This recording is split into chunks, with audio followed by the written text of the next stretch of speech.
Hello guys, आज मैं आपको बताने वाला हूँ कि डॉट क्यों होता है सैमसंग के कुछ फ़ोन्स में, ख़ास करके फ्लैगशिप फ़ोन्स में, क्योंकि सैमसंग गलेक्सी S6 एज या नोट एज या उसके बाद के जो फ़ोन्स हैं S7 edge, S8, S8 plus, S9, S9 plus, S10, S10 plus, note 8, note 9, note 10, इनमें डॉट क्यों होते हैं। मतलब इनकी स्क्रीन में अगर डॉट है तो काफ़ी कम प्राइस में मिल जाता है, लाइन है तो भी कम में मिल जाता है, और ख़ास करके सबसे जो इम्पोर्टेंट है वही डॉट ही है, क्योंकि लाइन तो एक रियल फॉल्ट है और बहुत ही ज़्यादा वो हो जाता है, तो बहुत कम इस तरह के फ़ोन सेल होते हैं, लेकिन डॉट वाले बहुत ज़्यादा फ़ोन सेल होते हैं। तकरीबन 2000 से ऊपर हमने डॉट वाले फ़ोन्स अब तक सेल किए हैं। हम यूज़ फ़ोन सेल करते हैं और तकरीबन 2000 से ऊपर डॉट वाले फ़ोन सेल किए हैं, और स्टिल अभी भी कई फ्लैगशिप फ़ोन हैं जो कि Samsung S8, S8 plus, S9, S9 plus, note 8 और नोट 9, ये अभी भी इतने क्लीन, इतने नंबर्स में सेल नहीं होते जितने डॉट वाले सेल होते हैं।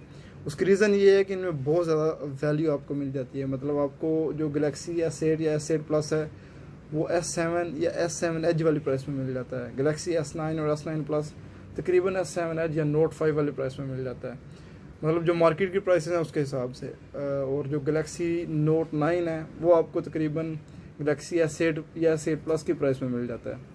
मतलब आपको इतनी कम प्राइस में मिल जाता है कि आप कहते हो इजी है, मतलब ठीक है।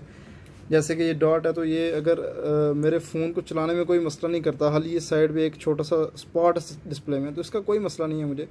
मैंने तो फ़ोन को यूज़ ही करना है। अगर प्राइस 200-300-400 दिन कम है तो परफेक्ट है, मेरे लिए बेस्ट सूटेड है, तो कस्टमर इसीलिए इसको ले लेते हैं। एक्चुअली बहुत ज़्यादा शॉपकीपर्स, पहली बात तो ये कि वो जानते ही नहीं हैं कि एक्चुअल रीज़न क्या है, मतलब ये डॉट क्या है, उनको ख़ुद भी नहीं पता, और इसलिए वो मिसगाइड भी करते हैं। लेकिन उनमें उनके ऊपर कोई ब्लेम नहीं है, क्योंकि उनको ख़ुद भी पता नहीं होता कि डॉट ये कैसे आता है, क्यों आता है। ये बेसिकली तभी आता है जब आपकी स्क्रीन क्रैक हो जाती है। मिसाल के तौर पे ये फ़ोन डैमेज हुआ और इसका ऊपर वाला ये जो ग्लास है ये क्रैक हो गया, तो जब क्रैक हो गया तो फिर डैमेज कुछ जो था वो स्क्रीन के ऊपर भी चला गया नीचे, यानी कि यहाँ पे चोट लगी और यहाँ पे कुछ चीज़ लगी, उसकी वजह से जो डैमेज था वो डीप हुआ। तो जब वो इस ग्लास को रिपेयर करते हैं तो उस वक्त ये डैमेज इसके ऊपर रह जाता है। अगर नहीं भी रहता तो जब इम्पैक्ट होता है, कुछ भी चीज़ इसको लगती है, तो उसके वक्त इस पर डॉट आ जाता है डिस्प्ले पे, और रिपेयर करने के टाइम फिर स्क्रीन में ये स्पॉट रह जाता है। तो नॉर्मली पहले तो शायद स्टार्टिंग में ऐसा ना हो, लेकिन शायद जो सप्लायर्स हैं या जो भी लोग इसकी डिस्प्लेज का काम करते हैं होलसेल में, वो लोग इस तरह केयर ना करते होंगे। लेकिन जैसे ही उन्होंने मार्केट में ये चीज़ भेजी, खास करके S6 एज में नहीं आई थी, तब आ जानी चाहिए थी, या नोट एज के टाइम, लेकिन उस वक्त शायद सप्लायर्स ने रियलाइज़ नहीं किया था इसका पोटेंशियल, इसलिए नहीं भेजी। तो S7 एज और S6 एज प्लस बहुत ज़्यादा इसमें अवेलेबल थे, और ख़ास करके 2018 के बाद बहुत ही ज़्यादा ये फ़ोन्स आए हैं, क्योंकि उन्होंने टेस्ट किया मार्केट में थोड़ा सा भेज के, तो उनको आइडिया हुआ कि कितना इंपॉर्टेंट है। मतलब कस्टमर्स ये फ़ोन भी ले लेते हैं। उस वक्त तक उन्होंने इस डिस्प्ले को, ऐसी सब डिस्प्लेस को बेकार समझा हुआ था जब S6 एज का दौर था। तो गाइस, बहुत ज़्यादा शॉपकीपर्स जो मतलब जानबूझ के तो नहीं, कुछ तो जानते ही नहीं है इसलिए कुछ कहते नहीं, और मुझे ये आइडिया है कि बहुत ही कम शॉपकीपर्स या जनरल पब्लिक जानती है कि ये डॉट होते क्यों हैं। ये बेसिकली स्क्रीन के ऊपर डैमेज होता है जब ये यूज़ फ़ोन में ही आपको मिलते हैं। इसकी रीज़न ये है कि ये मैन्युफैक्चरिंग फॉल्ट नहीं है, और बहुत ज़्यादा लोग या शॉपकीपर्स या सेलर्स ये कह रहे होते हैं कि ये मैन्युफैक्चरिंग फॉल्ट है। अगर मैन्युफैक्चरिंग फॉल्ट हो तो सैमसंग की कंपनी शिप नहीं करती, क्योंकि ये बड़ी कंपनी है और डेफिनेटली कोई भी कंपनी अपनी रेपुटेशन ख़राब नहीं करनी चाहती। तो क्यों वो शिप करेंगे ऐसा फ़ोन जिसमें सामने उनको क्लियरली डिस्प्ले में फॉल्ट नज़र आ रहा है, क्योंकि सैमसंग की जो डिस्प्लेज हैं वो तकरीबन फ़ोन के सेम, जैसे अभी यूज़ फ़ोन्स की मार्केट में गलेक्सी S8 की जो प्राइस है तकरीबन 600 या 650 दिरहम है, और इसकी डिस्प्ले की भी एग्जैक्ट सेम प्राइस है, यानी 650 दिरहम तकरीबन। और गलेक्सी S7 एज की प्राइस तकरीबन आप कह लें 450 से अच्छे फ़ोन की 400 से 500 तक प्राइस है, और इसकी डिस्प्ले की प्राइस 550 है। तो इनकी डिस्प्लेज की कॉस्ट बहुत ज़्यादा है, यानी कि सैमसंग की डिस्प्लेज बहुत एक्सपेंसिव है, और बहुत एक्सपेंसिव वो सेल भी होती हैं, क्योंकि जो सैमसंग लवर हैं वो डेफिनेटली अपने डाटा के लिए या जो इंपॉर्टेंट उनका स्टफ़ होता है फ़ोन में उसके रिपेयर करवाते हैं और डिस्प्ले परचेज़ भी करते हैं।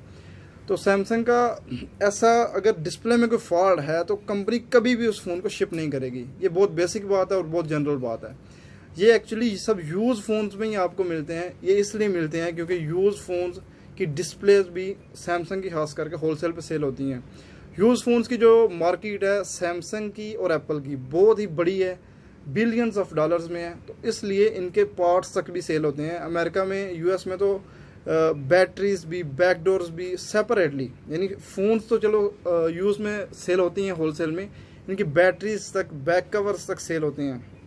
ये जो बैक कवर है मैं इसकी बात कर रहा हूँ, ये वाला, अगर ये सही है तो वो भी होलसेल में सेल होते हैं और ऑक्शंस वगैरह में, मतलब एक जनरल बात कर रहा हूँ कि ये चीज़ें तक सेल होती हैं। यानी कि यूज़ फ़ोन की मार्केट अभी बहुत ग्रो कर रही है, इस वजह से जो पार्ट्स हैं, खाली पार्ट्स भी सेल होते हैं, जैसे खाली डिस्प्लेज हैं तो वो भी सेल होती हैं। तो इसके लिए जो होलसेल सप्लायर्स हैं, जो ट्रेडर्स हैं डिस्प्लेज के, इन चीज़ों के, जो कि खासकर इन डिस्प्लेज को रिपेयर करते हैं, वो इस चीज़ को जब उन्होंने देखा पोटेंशियल इसका बहुत ज़्यादा है, तो अब बहुत ज़्यादा मार्केट में ये वाले फ़ोन्स अवेलेबल हैं। क्योंकि जो भी डिस्प्ले क्रैक होती है वो इस डिस्प्ले को देख लेते हैं कि अगर इसमें छोटा सा डाट आ रहा है तो उसको रिपेयर करके रेडी कर देते हैं। उसके अलावा बहुत ज़्यादा जो फ़ोन्स आपको मिलते हैं, आपको मैं सिर्फ इसलिए बता रहा हूँ कि बहुत ज़्यादा शॉपकीपर्स को आइडिया ही नहीं है, अगर आइडिया है तो वो जानबूझ के नहीं बताते।